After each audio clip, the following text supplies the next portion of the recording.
जय हिंद दोस्तों। तो आज मैं आप लोगों को बताने वाला हूँ hardware and software related one liners. ठीक है, आज हम लोग सीधा क्या पढ़ने वाले हैं, most important computer hardware and software related one liners. तो देखिए, आज हम इसको पढ़ेंगे, लेकिन उससे पहले मैं आप लोगों से कुछ बातें करना चाहता हूँ। वो बात ये है कि पहली चीज तो मैंने आपके लिए जो 22 फरवरी को जो पेपर हुआ था, उस पेपर का जो कंप्यूटर एनालिसिस था, ठीक है, कंप्यूटर सेक्शन का जितना एनालिसिस था उसकी मैंने वीडियो डाल दी है। अगर आपने उसको अभी तक नहीं देखी है तो उसको जरूर से जाकर के आप उसको चेकआउट कर लीजिएगा। ठीक है, उसके बाद जो अभी नेक्स्ट पेपर होने वाले हैं उसके भी मैं कंप्यूटर एनालिसिस वीडियो जल्दी से जल्दी बस बना के अपलोड करने वाला हूं।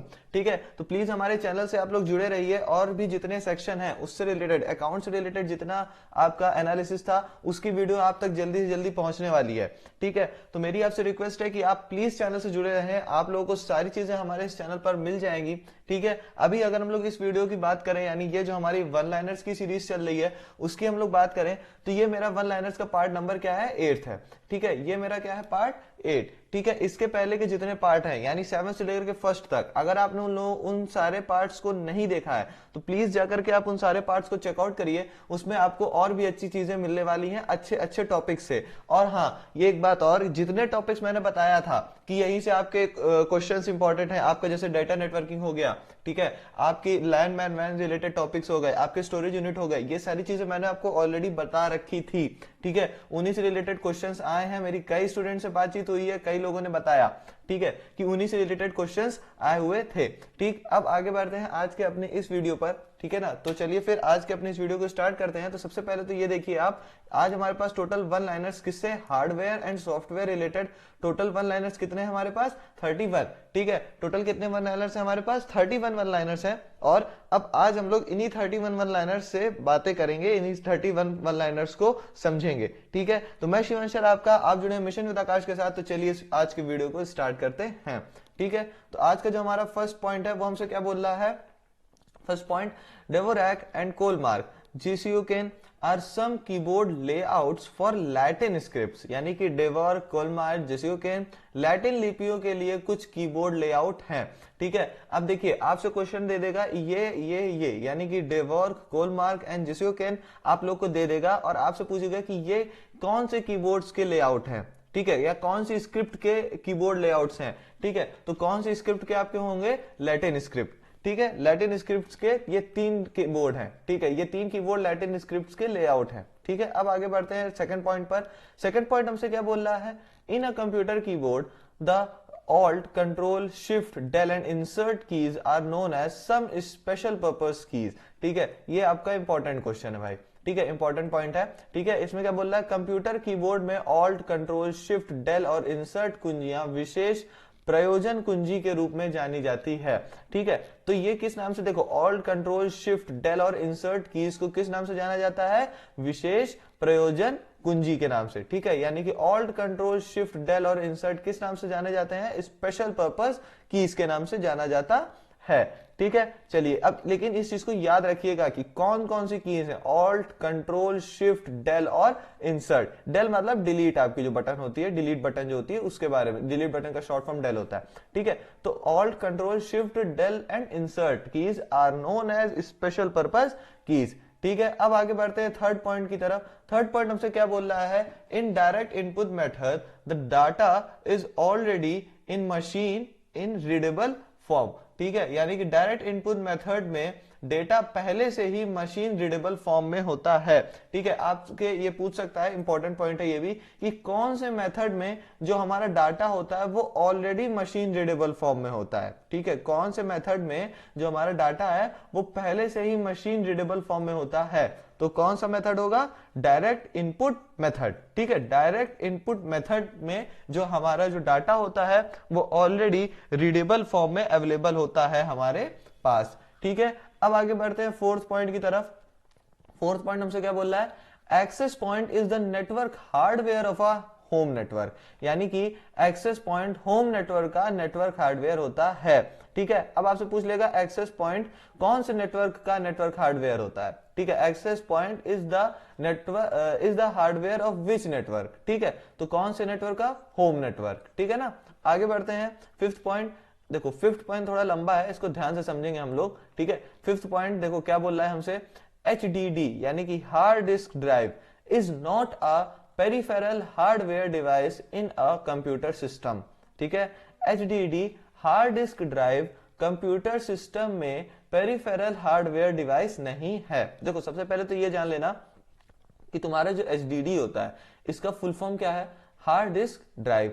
दूसरी चीज, हार्ड डिस्क ड्राइव यानी HDD तुम्हारा कोई भी पेरिफेरल हार्डवेयर डिवाइस नहीं होता। ठीक है, कंप्यूटर सिस्टम में तुम्हारा जो HDD होता है वो कोई भी एक हार्डवेयर डिवाइस नहीं होता। ठीक है, अब देखो यहां पर एक्सप्लेनेशन है इसका, ध्यान से समझना। एक्सप्लेनेशन देखो तुमको मैंने HDD और पेरिफेरल डिवाइस का दोनों का दिया हुआ है, मतलब ठीक है ना। आपको किसी और चैनल पर आपको वन लाइनर्स के साथ साथ आपको टॉपिक नहीं समझाए जाते, लेकिन यहां पर जो हमको लगता है कि हाँ यार ये हार्ड है, थोड़ा समझने में हो सकता है आप लोगों को दिक्कत हो, उसको हम लोग तुरंत समझा देते हैं। ठीक है, तो इसीलिए कहता हूं हमारे चैनल से आप जुड़े रहिए, आपको सारी की सारी चीजें A to Z इंफॉर्मेशन आपको सारी चीजों के बारे में मिलती जाएंगी धीरे धीरे करके। ठीक है, अब यहां पर समझते पहले HDD क्या होता है। HDD तो ये समझ गए ना, हार्ड डिस्क ड्राइव। ठीक है, an HDD is a data storage device. क्या होता है, data storage device that lives inside the computer. ये कंप्यूटर के इनसाइड में रहता है और एक ये डेटा स्टोरेज डिवाइस है। It has spinning disk inside where data is stored magnetically. अब देखो HDD के अंदर क्या होते हैं, स्पिनिंग डिस्क यानी घूमती हुई डिस्क होती हैं, जहां पर ये अपना जो डेटा होता है उसको स्टोर करता है मैग्नेटिकली। ठीक, हिंदी में इसको पढ़ते हैं। HDD एक डेटा स्टोरेज डिवाइस है जो कंप्यूटर के अंदर रहता है। इसके अंदर कताई डिस्क होती हैं जहां डेटा चुंबकीय रूप से संग्रहित होता है। ठीक है, यानी कि अब ये समझ में आ गया होगा कि HDD क्या होता है, हार्ड डिस्क ड्राइव एक ऐसा डिवाइस है जो कि डेटा स्टोर करने के लिए यूज किया जाता है कंप्यूटर के अंदर। And it has spinning disk. ठीक है, इट हैज स्पिनिंग डिस्क यानी कि ये क्या है, मतलब इसमें क्या होती है, स्पिनिंग डिस्क होती है जहां पर ये अपना डेटा को स्टोर करके रखता है मैग्नेटिकली। ठीक है, अब आगे बढ़ते हैं। देखो अब ये तो हो गया HDD के बारे में। ठीक, अब आप समझते हैं पेरिफेरल हार्डवेयर डिवाइस के बारे में। पेरिफेरल डिवाइस क्या होते हैं? A peripheral device is generally defined as an auxiliary device such as computer, mouse or keyboard that connects to and works with the computer in some way. अब यहां पर देखो हिंदी में समझते हैं इसको, एक परिधीय उपकरण को आमतौर पर किसी भी सहायक उपकरण के रूप में परिभाषित किया जाता है, जैसे कि कंप्यूटर, माउस या कीबोर्ड, जो किसी तरह से कंप्यूटर से जुड़ता है और काम करता है। देखो पेरिफेरल हार्डवेयर डिवाइस क्या होते हैं, पेरिफेरल हार्डवेयर डिवाइस बोलो या पेरिफेरल डिवाइस बोलो, बात एक ही है। ठीक है, तो पेरिफेरल डिवाइस क्या होते हैं तुम्हारे, ये ऐसे डिवाइस होते हैं जो किसी ना किसी तरीके से तुम्हारे कंप्यूटर से जुड़े रहते हैं। ठीक है, कंप्यूटर से जुड़ने के बाद उनके साथ काम करते हैं।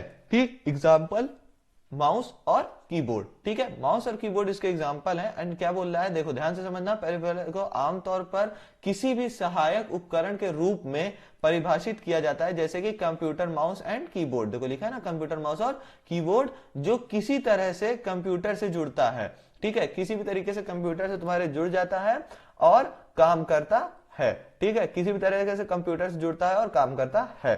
ठीक है, चलिए अब आगे बढ़ते हैं अपने पॉइंट नंबर 6 की तरफ। यहां पर देखिए क्या बताया है, डिफरेंस बिटवीन कैलॉग एंड मेलॉग। इसके बारे में मैंने आपको एक और वीडियो में अपने बताया है। कैलॉग और मेलॉग के बारे में मैंने आपको एक और वीडियो में अपने बताई है, जो लोग रेगुलर देख रहे होंगे उनको पता होगा।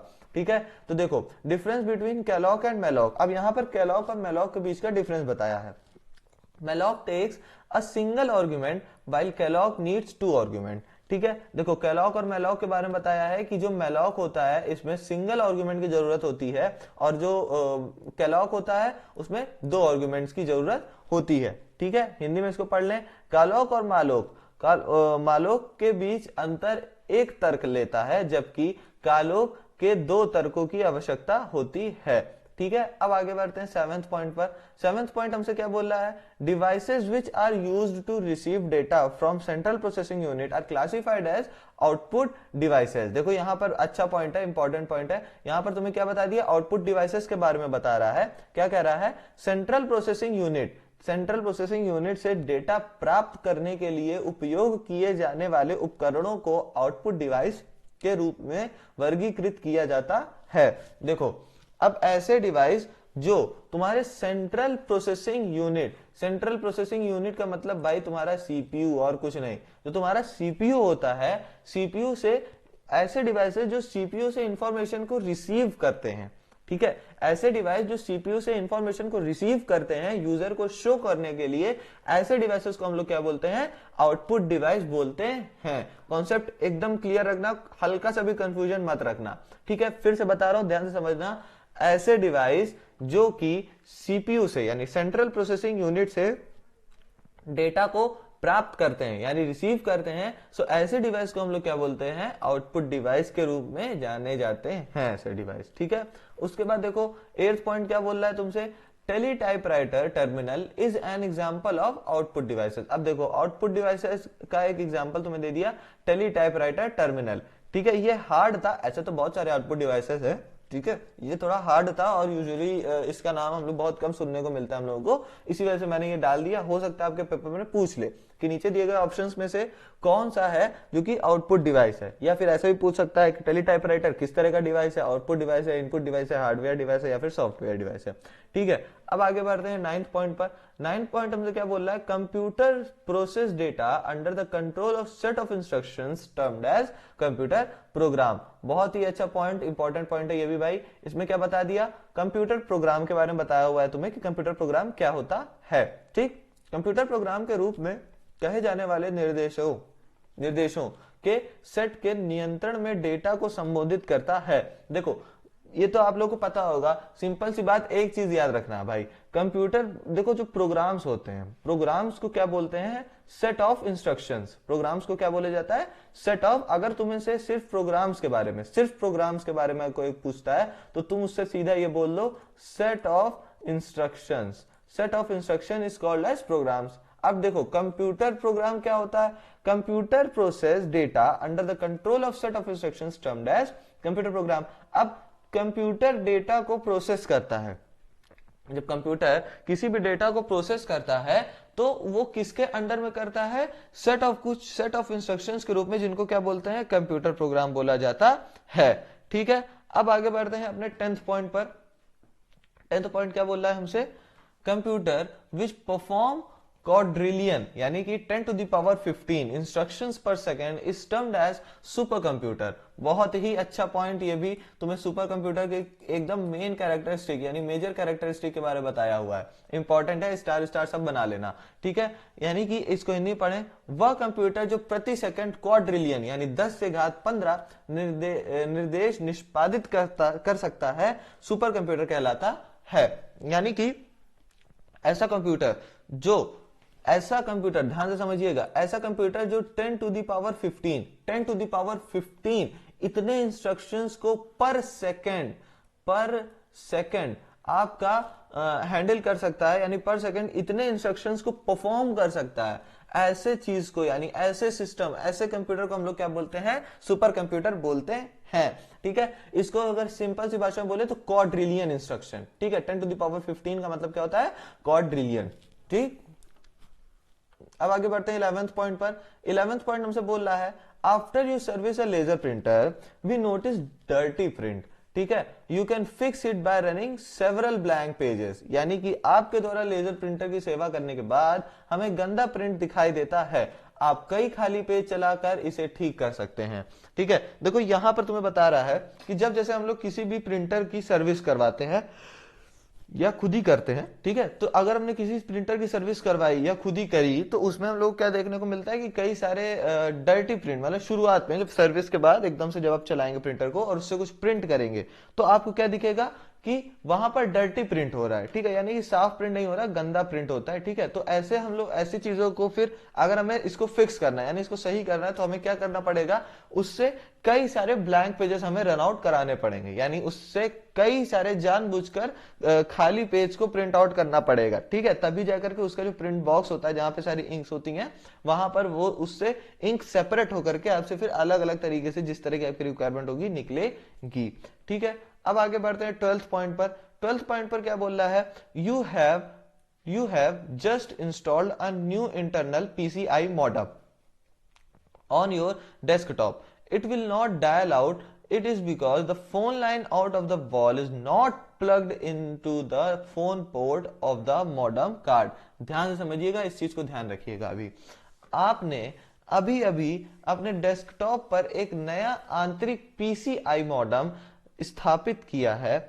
यह डायल आउट नहीं होगा। इसका कारण यह है कि दीवार से बाहर की फोन लाइन के मॉडेम कार्ड पर फोन पोर्ट में प्लग नहीं किया गया है।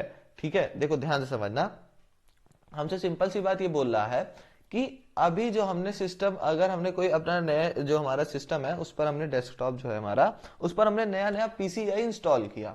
ठीक है, अब ये क्या होगा, it will not dial out, it will not dial out, यानी कि यह डायल आउट नहीं होगा, यानी कि यह नहीं चलेगा, क्योंकि जो फोन लाइन आई हुई है तुम्हारे सिस्टम, मतलब तुम्हारे वॉल के बाहर जो तुम्हारी फोन लाइन आई हुई है, उस फोन लाइन का जो वायर है वो अभी तक is not plugged into the phone port, वो अभी तक इससे कनेक्ट नहीं किया गया, यानी जो मॉडेम कार्ड है उससे कनेक्ट नहीं किया गया है। That's why your PCI modem will not dial out. ठीक है, यही रीजन है कि तुम्हारा जो पीसीआई मॉडेम होगा वो डायल आउट नहीं होगा।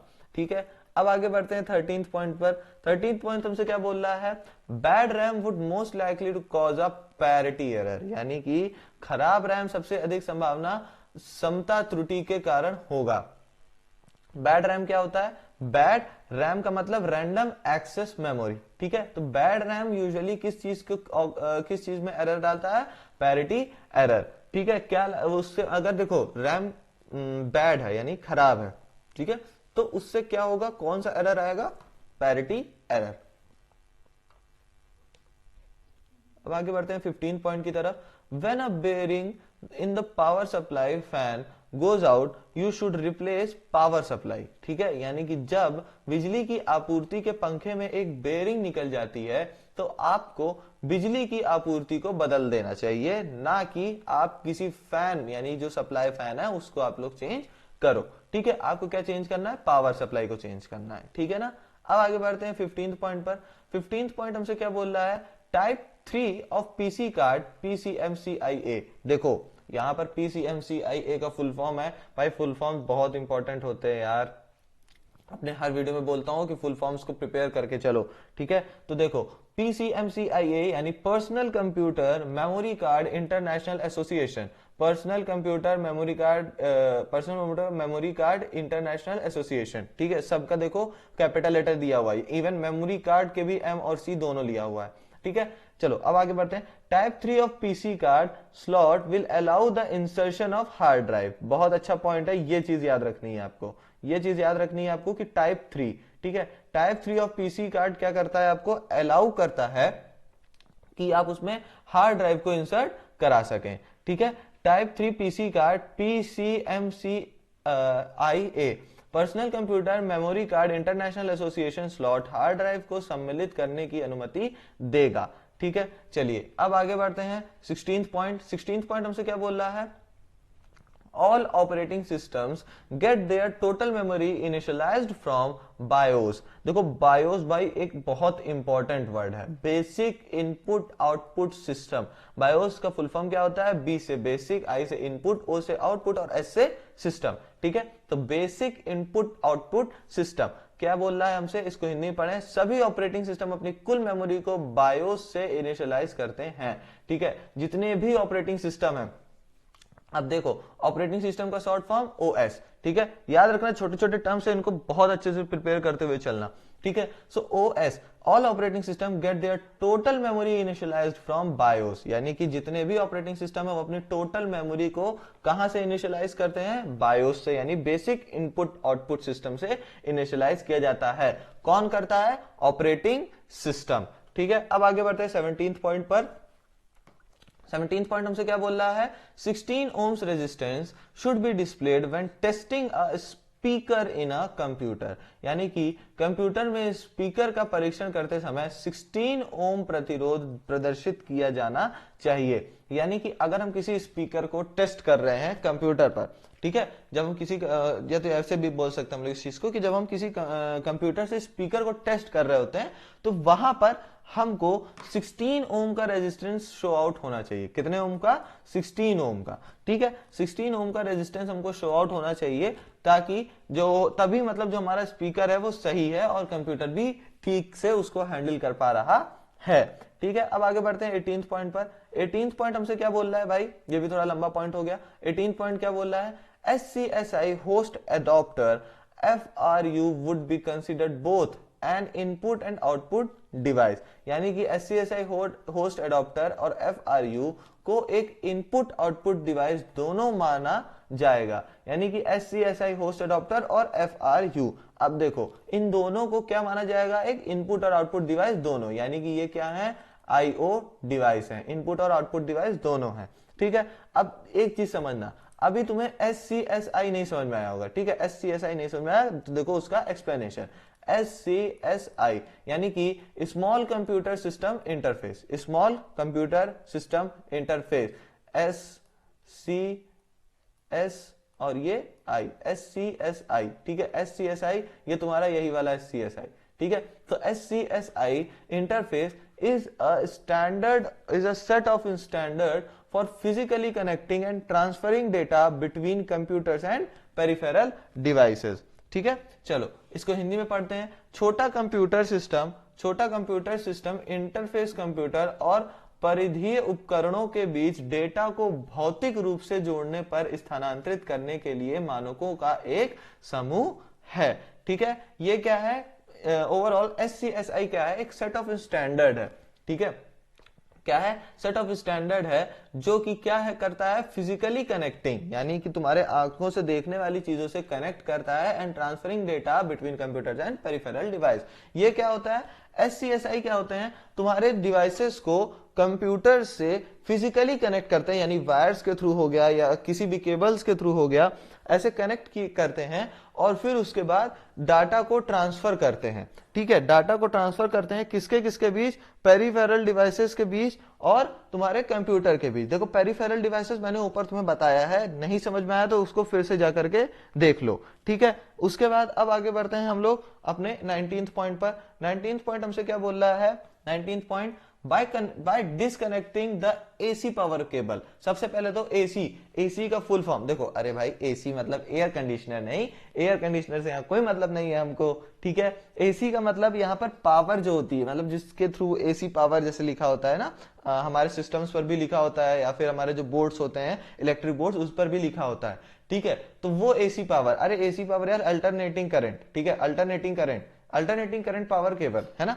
तो by disconnecting the alternating power cable you can totally protect a PC from damage during an electrical storm, यानी कि एसी पावर केबल को डिस्कनेक्ट करके आप बिजली के तूफान के दौरान पीसी को पूरी तरीके से नुकसान से बचा सकते हैं। देखो भाई ऑब्वियस सी बात है, अगर आपके जहां पर भी आप सिस्टम यूज कर रहे हो, ऑफिस पर, घर पर या एनीवेयर एल्स, आप जहां पर भी यूज कर रहे हो, वहां पर अगर कोई भी इलेक्ट्रिकल फ्यूज उड़ता है, ठीक है, अगर इलेक्ट्रिकल फ्यूज उड़ा या फिर वहां पर उसी बोर्ड पर आग लग गई अचानक से, तो अगर आपको अपने पूरे सिस्टम को, ठीक है, यानी अपना जो पीसी है, डेस्कटॉप है, उसको आपको पूरा बचाना है, तो आप क्या करो, सीधी सी बात है, जो अपना एसी पावर केबल का जो कनेक्शन होगा ना, जो मेन कनेक्शन होगा जहां से कंप्यूटर आपका कनेक्ट होता होगा, उसको क्या कर दो, डिस्कनेक्ट कर दो। डिस्कनेक्ट करने का मतलब वहां से अपना कनेक्शन हटा लो, ठीक है, यानी कि प्लग को वहां से निकाल लो, तो आपको क्या मिल जाएगा, सारी मतलब आपका जो सिस्टम है वो क्या हो जाएगा, सेफ हो जाएगा, ठीक है। अब आगे बढ़ते हैं 20th पॉइंट पर। 20th पॉइंट हमसे क्या बोल रहा है, ESD का full form electrostatic discharge problem can occur if a printer cable is too close to a power cable. बहुत अच्छा पॉइंट है, इंपॉर्टेंट पॉइंट है भाई, इंपॉर्टेंट पॉइंट है, कॉन्सेप्चुअल पॉइंट है, मेन मैटर ये है। ESD यानी इलेक्ट्रोस्टैटिक डिस्चार्ज समस्या हो सकती है यदि प्रिंटर केबल को पावर केबल के पास रखा जाए। देखो यहां पर तुमसे ये बोल रहा है कि अगर तुम्हारा इलेक्ट्रोस्टैटिक डिस्चार्ज होता है, इलेक्ट्रोस्टैटिक प्रॉब्लम होती है, और वहां पर तुम्हारा जो प्रिंटर है, ठीक है, प्रिंटर केबल जो है वो तुम्हारा पावर केबल के बहुत पास रखा हुआ है, ठीक है, तो वहां पर तुम्हारी प्रॉब्लम हो सकती है, कौन सी, ESD यानी इलेक्ट्रोस्टैटिक डिस्चार्ज।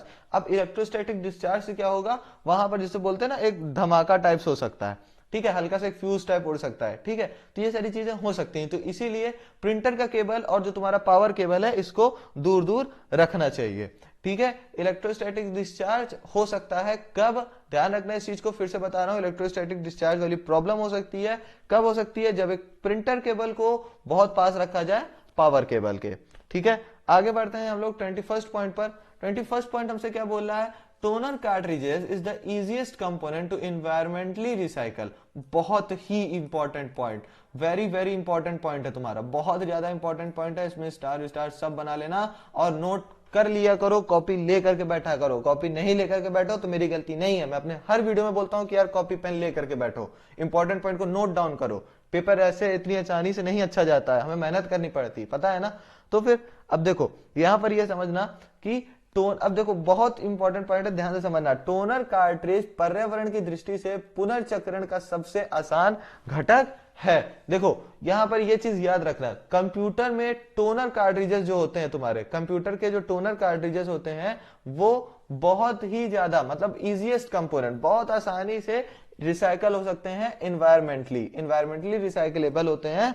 कौन सा पॉइंट या कौन सा डिवाइस, टोनर कार्ट्रिजेस। याद रखना भाई, बहुत इंपॉर्टेंट पॉइंट है, पूछ सकता है। टोनर कौन सा, ऐसे तुमसे पूछेगा क्वेश्चन कि कौन सा ऐसा कंप्यूटर का डिवाइस है जो कि easiest component to environmentally recycle, यानी कि कौन सा ऐसा डिवाइस है जो कि पर्यावरण की दृष्टि से पुनर्चक्रण का सबसे आसान घटक है।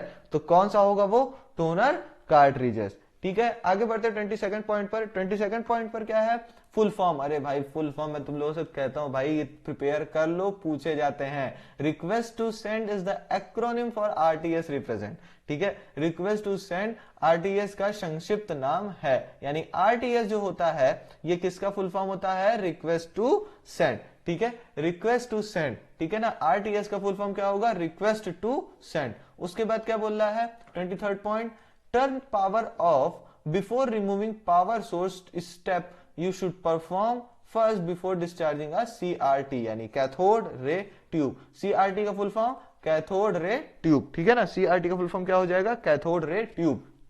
बिजली के स्रोत को हटाने से पहले बिजली बंद कर दें। CRT यानी कैथोड रे ट्यूब को डिस्चार्ज करने से पहले आपको सबसे पहले यह कदम उठाना चाहिए, यानी कि अगर आप CRT कैथोड रे ट्यूब को अगर आपको डिस्चार्ज करना है तो सबसे पहले आपको क्या करना चाहिए, आपका जो पावर सोर्स है उसको आपको ऑफ करना पड़ेगा। ठीक है, पावर ऑफ करनी पड़ेगी अपने पावर सोर्स की आपके CRT को डिस्चार्ज करने से पहले।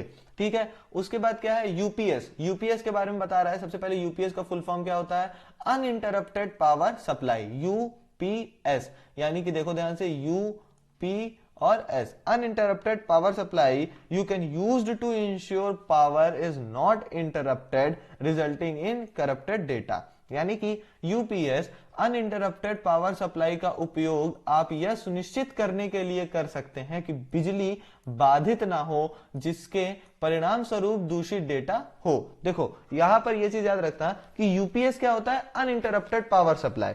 अनइंटरप्टेड पावर सप्लाई ये करता है, अनइंटरप्टेड पावर सप्लाई से आप ये इंश्योर कर सकते हो कि आपको जो पावर है, ठीक है, यानी आपका जो कनेक्शन है, जो आप जिसके थ्रू आप अपना सिस्टम या डेस्कटॉप यूज कर रहे हो, वो इंटरप्ट ना हो, वो बार बार बाधित ना हो, जिससे कि आपका जो डेटा हो वो दूषित हो, यानी कि करप्ट हो, यानी कुछ आपका गलत हो जाए। ठीक है, तो यूपीएस के थ्रू हम ये चीज को इंश्योर कर सकते हैं कि हाँ भाई हमारा जो डेस्कटॉप है वो कंटिन्यूअसली चलता रहेगा, जिससे कि हमारा desktop bar bar on off नहीं करना पड़ेगा। और अगर ऐसा होता है, बार बार ऑन ऑफ होता है, तो हमारा जो डेटा होगा वो क्या हो जाएगा, करप्ट हो जाएगा, यानी थोड़ा सा गड़बड़ हो सकता है।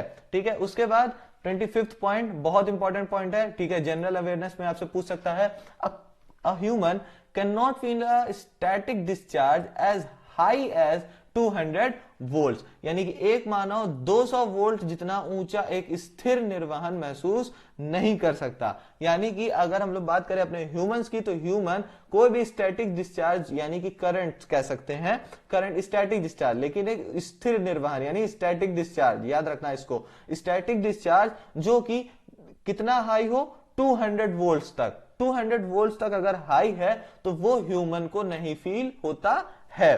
ठीक है, आपसे पूछ सकता है कि कितने वोल्ट्स तक, एज हाई एज कितने वोल्ट्स तक स्टैटिक डिस्चार्ज ह्यूमन को फील नहीं होता, तो उसका आंसर क्या हो जाएगा, 200 वोल्ट्स, यानी कि अप टू, यानी कि कह सकते हैं इस तरह भी कि as high as 200 volts human can not feel a static discharge. ठीक है, यानी कि एक मानव 200 वोल्ट जितना ऊंचा एक स्थिर निर्वहन महसूस नहीं कर सकता है।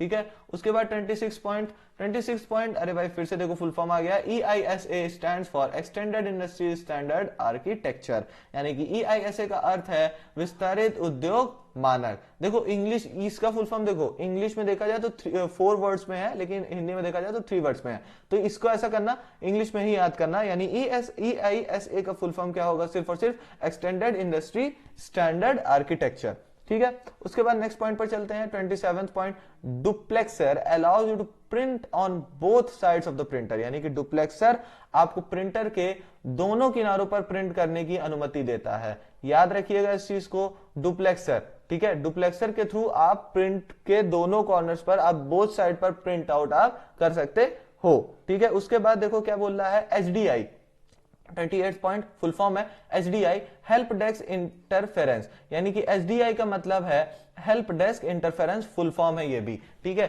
HDI देखो सबका देखा जाए तो सबका फर्स्ट लेटर लिया हुआ है HD और I, यानी कि हेल्प डेस्क इंटरफेरेंस। उसके बाद 29th पॉइंट हमसे क्या बोल रहा है, 29th point, a laser printer generates a totally black page, it is because there is no power available to the primary corona. अरे भाई एक तो कोरोना नाम सुनते ही सबकी हालत खराब हो जाती है, नहीं कोरोना है भाई, वैसे फिलहाल आपको बता दूं कोरोना यहाँ पर वो वाला कोरोना नहीं जिसकी वजह से हम और आप घर पर बंद है, वो वाला कोरोना नहीं, ये कंप्यूटर का कोरोना है, ठीक है। उसके बाद एक लेजर प्रिंटर एक पूरी तरह से काला पृष्ठ उत्पन्न करता है, ऐसा इसलिए है क्योंकि प्राथमिक कोरोना के लिए कोई शक्ति उपलब्ध नहीं है, ठीक है। यानी कि जो एक लेजर प्रिंटर होता है वो टोटली ब्लैक पेज प्रिंट कर देता है। ऐसा क्यों होता है, क्योंकि there is no power available to the primary corona, यानी कि प्राथमिक कोरोना के लिए वहां पर कोई भी पावर, इलेक्ट्रिक करंट अवेलेबल नहीं है, ठीक है। उसके बाद 38th पॉइंट हमसे क्या बोल रहा है, आहा देखो ये भी फुल फॉर्म, अरे भाई फुल फॉर्म देख रहे हो इस वाले में कितने ज्यादा आ रहे हैं, समझ सकते हो ना फुल फॉर्म कितना है, ठीक है। देखो ISDN, इसमें नेक्स्ट पॉइंट पर बताऊंगा ISDN क्या होता है, digital technology and not analog, ठीक है। याद रखना ISDN यूजेस, ISDN क्या है, ISDN क्या यूज करता है, डिजिटल टेक्नोलॉजी को यूज करता है, एनालॉग को नहीं, याद रखिएगा इंपॉर्टेंट पॉइंट है, ठीक है। क्वेश्चन मैंने देखा है इसीलिए बता रहा हूं। ISDN आपसे बोलता है कि ISDN कौन सी टेक्नोलॉजी यूज करता है, डिजिटल, एनालॉग या फिर बोथ या फिर कोई नहीं, ठीक है। तो आप क्या बोलेंगे, डिजिटल टेक्नोलॉजी को यूज करता है, यानी कि ISDN डिजिटल तकनीक का उपयोग करता है, ना कि एनालॉग तकनीक का, ठीक है। याद रखिएगा इस चीज को, ठीक है। ISDN किसका यूज करता है, आपका digital technology and not analog, यानी कि डिजिटल टेक्नोलॉजी का यूज करता है, ना कि एनालॉग का। उसके बाद देखो ISDN का फुल फॉर्म भी बता दिया मैंने, ISDN का फुल फॉर्म क्या होता है, इंटीग्रेटेड सर्विस डिजिटल नेटवर्क, ठीक है। ISDN का मतलब इंटीग्रेटेड सर्विस डिजिटल नेटवर्क है, ठीक है। ISDN भाई फुल फॉर्म बहुत इंपॉर्टेंट है, याद रखना ISDN का फुल फॉर्म क्या होता है, integrated service digital network. So friends उम्मीद करता हूं आपको सारे के सारे वन लाइनर्स बहुत अच्छे से समझ में आए होंगे। वीडियो को लास्ट तक देखने के लिए बहुत शुक्रिया, मिलते हैं अपने नेक्स्ट वीडियो में, थैंक यू, जय हिंद।